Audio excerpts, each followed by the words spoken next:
पाठ 6 न्यूटन के नियम, गति के नियम और घर्षण। Newton law of motion of fraction. आइए दोस्तों, न्यूटन के गति के नियम पढ़ते हैं। जड़त्व, यह किसी पदार्थ का वह गुण है जिसके कारण वह पदार्थ अपने अवस्था परिवर्तन का विरोध करता है, अर्थात स्थिर है तो स्थिर रहता है और यदि गति में है तो गति में रहता है।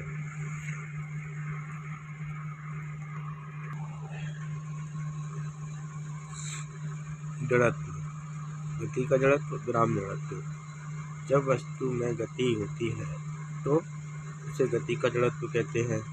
जब वस्तु स्थिर अवस्था में होती है तो उसे विराम का जड़त्व कहते हैं। गति का जड़त्व विराम से अधिक होता है। जड़त्व I = mr² होता है। जड़त्व वस्तु के द्रव्यमान तथा त्रिज्या पर निर्भर करता है। द्रव्यमान जड़त्व को मापने की एक इकाई है। जिसका द्रव्यमान अधिक होता है, जड़त्व अधिक होगा। न्यूटन ने अपने गति के नियम को अपनी किताब प्रिंसिपिया में लिखा है। इसकी एक किताब थी न्यूटन की, जिसका नाम था प्रिंसिपिया। उसमें न्यूटन के जो भी गति के नियम थे तीनों सभी लिखे गए हैं।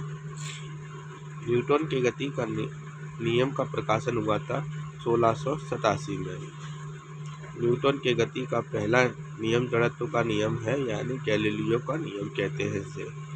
इस नियम के अनुसार अगर कोई वस्तु स्थिर है तो वह स्थिर रहेगी और यदि गति में है तो वह गति में रहता है, लेकिन तब तक जब तक कोई बाह्य बल ना लगे।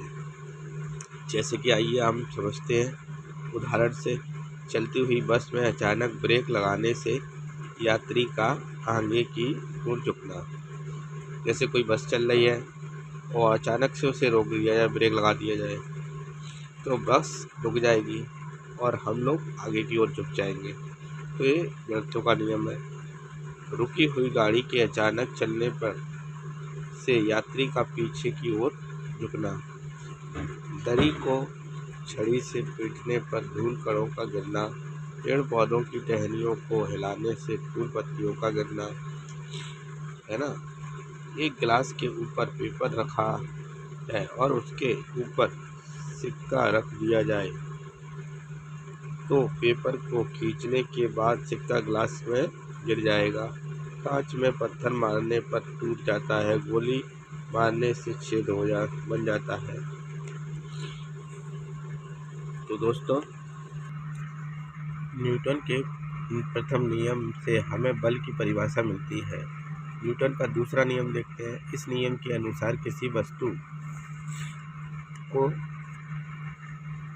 वस्तु पर आरोपित बल उस वस्तु में उत्पन्न संवेग में परिवर्तन की दर के समानुपाती होता है। F/m/u/v ये द्रव्यमान है वस्तु का। आइए चलते हैं। एक सूत्र दिया है बल का, F = ma। यहाँ F है बल, m है द्रव्यमान और a है त्वरण। आइए, F का सही मात्रक होता है किलोमीटर प्रति स्क्वायर न्यूटन। F का CGS मात्रक होता है डाइन और 1 न्यूटन बराबर होता है 10⁵ डाइन। बल सदिश राशि है। इसमें दिशा और परिमाण दोनों होता है। वस्तु को उठाने के लिए आवश्यक न्यूटन बल वस्तु के वजन के समान होता है। बल वह भौतिक राशि है जो एक समान स्थिति को बल देता है।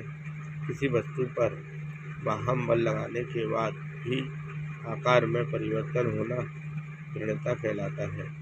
जब तक नहीं लगेगा गति एक समान रहेगी। अगर कोई वस्तु दृढ़ है तो बाह्य बल लगने के बाद भी आकार में कोई परिवर्तन नहीं होगा।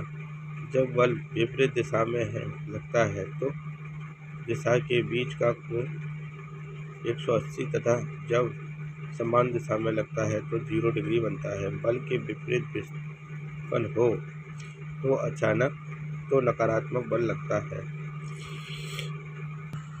आइए हम उदाहरण से समझते हैं। टेनिस की गेंद की तुलना में क्रिकेट की गेंद से चोट अधिक लगती है।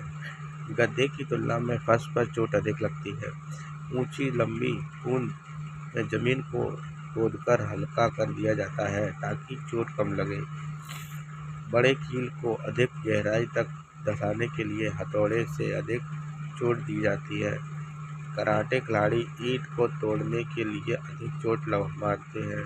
न्यूटन के दूसरे नियम से हमें बल का सूत्र प्राप्त होता है।